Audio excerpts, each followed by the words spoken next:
À vous, si vous nous rejoignez dans Paris Direct, c'est l'heure du Buzz Média comme chaque soir avec Karim Yaoui. Bonsoir Karim. Bonsoir Raphaël. Et beaucoup de regards en Europe se tournent vers l'économie française. Effectivement, les chiffres ne sont pas très bons. Les chiffres ne sont pas bons et Courrier International consacre un numéro spécial à l'Hexagone, le vrai état de la France, révélé par la presse étrangère avec des articles du Financial Times, d'El País ou encore du magazine Prospect. Justement, on va commencer par ce magazine britannique qui titre « Le malaise français » avec un article signé Jonathan Fenby, un fin connaisseur de l'Hexagone. Il explique que la France ne devrait pas tarder à connaître son heure de vérité. Une France qui vit encore un petit peu sur des illusions. Le pays de Louis XIV, de Napoléon et de Charles de Gaulle se voit toujours en leader de l'Europe, mais en fait on joue les seconds rôles depuis longtemps au profit de l'Allemagne. Et malheureusement pour la France, Nicolas Sarkozy est bien plus un guerriero qu'un stratège et ses actions n'ont pas toujours eu l'effet escompté. Il explique aussi que le modèle politique français est quelque peu dépassé, qu'il remonte finalement à de Gaulle, qu'il avait été taillé sur mesure pour le général, mais qu'aujourd'hui c'est totalement dépassé.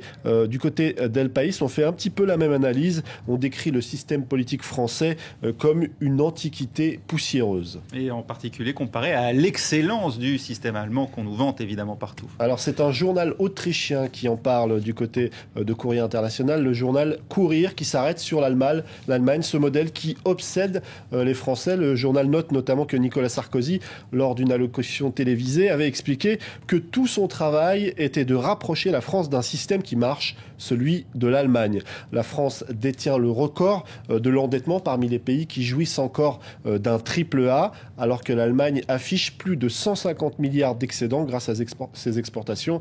Une sorte de culte de l'Allemagne s'emparerait de la France, qui cite par exemple cette publicité pour une marque automobile, Opel, qui depuis 2010 fait sa pub sur les chaînes françaises en allemand, Deutsche Qualität. Alors aujourd'hui, le journal souligne que les Allemands sont les bienvenus sur des sujets autrefois ultra sensibles. Par exemple, une historienne allemande vient d'être nommée directrice du musée de la Résistance de Besançon. Un signe. Un signe, oui. En tout cas, il y a une certaine fébrilité autour du cas français, Karim. Exactement. Je vais vous montrer rapidement la une du Monde. Après la Grèce et l'Italie, point d'interrogation, la France. Et puis il y a, tout à l'heure, vous l'avez vu, vous en parliez avec Myriam Mascarello, Standard & Poor's qui annonce par erreur la dégradation de la note de la France. Une erreur qui fait quand même froid dans le dos pour pas mal d'économistes. Les conséquences sont graves, à tel point d'ailleurs que l'autorité des marchés financiers vient d'annoncer l'ouverture d'une enquête. On reparle à présent, Karim, de Dominique Strauss-Kahn, à moins que vous souhaitiez nous parler de l'Internet. Vous voulez nous parler de la crise Internet qui peut être un allié. Je voulais juste vous parler d'un article des Inrecuptibles qui nous explique qu'en ces temps de crise, Internet peut être un outil particulièrement utile. Qu'a donc cette personne sur la tête ? C'est une feuille de papier alu. Ne me demandez pas pourquoi. En tout cas, ça tient peut-être chaud et que le chauffage est tellement baissé que... Oui. En tout cas, on nous explique que pour la première fois, les jeunes français vivent moins bien que leurs parents, mais tout de même Internet serait au point de ne plus pouvoir se payer de bonnet, visiblement. Exactement, plus de bonnet, mais par contre, c'est ce qu'explique l'article, on est prêt à tout sacrifier sauf sa connexion Internet.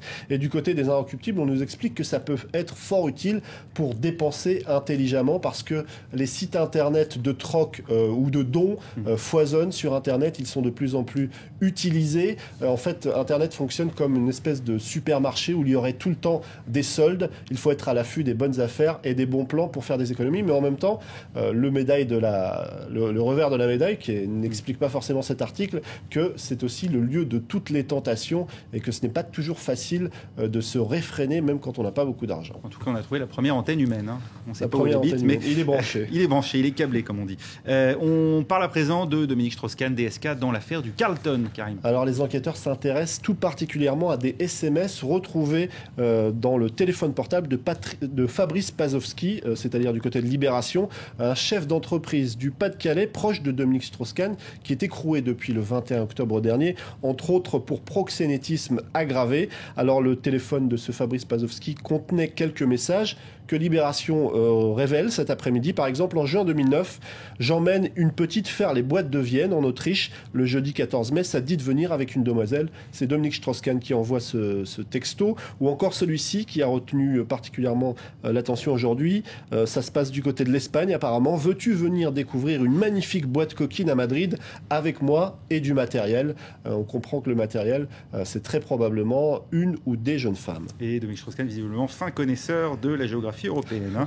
On finit avec le Front National qui pourrait avoir cédé, Karim, à la concurrence chinoise. Alors, c'est-à-dire du côté de rue 89. Alors, Marine Le Pen, on le sait, s'est autoproclamée candidate des PME et du Made in France face à Nicolas Sarkozy et François Hollande, les candidats du CAC 40 et du Made in China.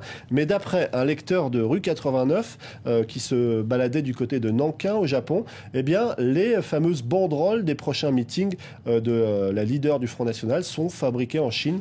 Ça la fout mal pour quelqu'un qui combat les délocalisations. On se souvient aussi de cette affaire dans le nord de la France où un élu du Front National s'était révélé être le principal fournisseur des boucheries halal. Exact. Et puis aussi, ça la fout mal pour la personne qui refuse l'entrée de la Chine dans le Fonds européen de stabilité. Mais c'est une autre histoire. Merci beaucoup, Karim Yayaoui. C'était le Buzz Média. Restez avec nous. On se retrouve dans une dizaine de minutes pour la suite de Paris Direct. Mais auparavant, tout de suite sur le net.